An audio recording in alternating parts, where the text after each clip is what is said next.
Yes, that's right. Beckett made a big move.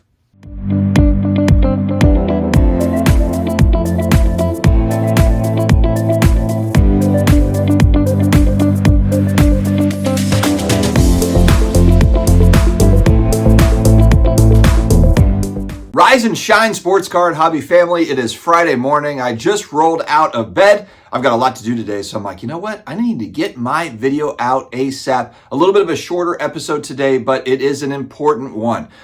School's closed. It's a holiday, you dumbasses. Before I dive into today's video topics, we've got our Friday shout-outs, justcollect.com. You've got a collection to sell. You have no idea where to sell it. Go on to justcollect.com. They've got an easy appraisal form. Fill it out, and Leighton Sheldon and the gang will come back and let you know what to do with the collection. Card Capsule, you want solid supplies, you want quality supplies, but you don't want to pay a fortune for them. I've got links and promo codes in the video description for a variety of companies, Card Capsule being one of them. Card cases, semi-rigids, top loaders, all the goodness that you need for hobbying in 2025. It's at Card Capsule, so make sure to check it out. And lastly, if you've never subbed with PSA, I've got a $25 off your first submission. One card minimum. It's SCD25 promo code at the shipping and billing screen. Take advantage, my friends. All right, Ben Burrows over at Collect, CLLCT.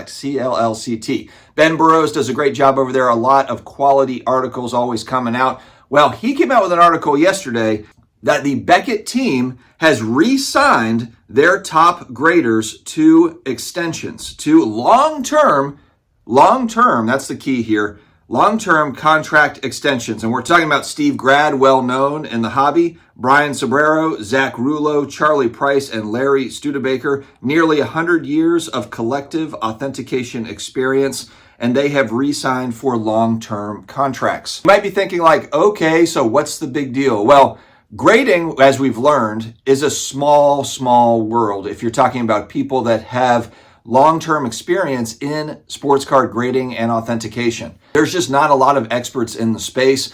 And when companies are looking to start a grading company, many times they're looking to kind of take a key employee from another company to be able to do that. A perfect example of this is going back a few years when CGC started grading sports cards. There was a couple of top graders that came over from Beckett that helped them start that. So CGC, understanding that they needed to have grading talent on the team, or else what makes them different from any other pop-up grading company? And this happens within the grading world.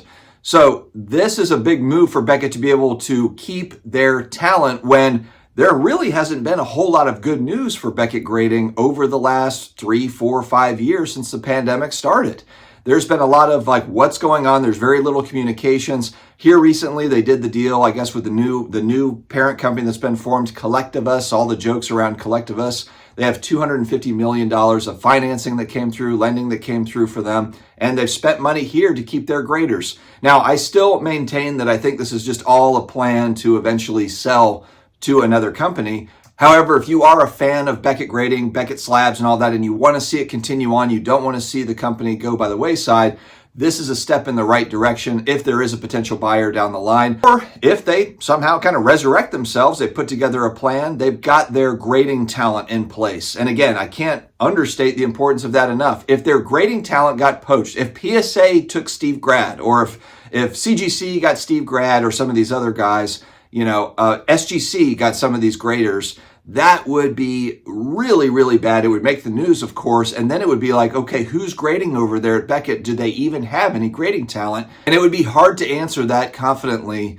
for sports card hobbyists. I still maintain I want to see Beckett in the space. I love their slabs. They're extremely sturdy. Made a video, I think probably going back a couple of years now, but I had bought some 84 star cards and accidentally left them on top of my car and drove away. And then as I was driving, I saw that yellow envelope fly off the back, and I was like, oh my God, I left them on top of my car. I pulled over, I saw them, I saw the yellow package. I was so excited. Oh my gosh, I saw the yellow package. And then I proceeded to watch like an F-150 or an F-250, a large pickup truck, run directly over that package. And as you can see here, I still haven't done anything with these cards. I've got a couple of them here. Slabs, yes, they were cracked, but the cards are still fine inside of the slab. I like their labels. I like their subgrades. I want to see Beckett stay in this system. I want them to be around. I want them to improve. I want them to compete. And so this is good news, I think, if you are a Beckett fan. I know for a lot of people, don't really care. You're okay if kind of Beckett goes away, if they go bankrupt. I'm not one of those people. I do have the nostalgia factor, Beckett magazine.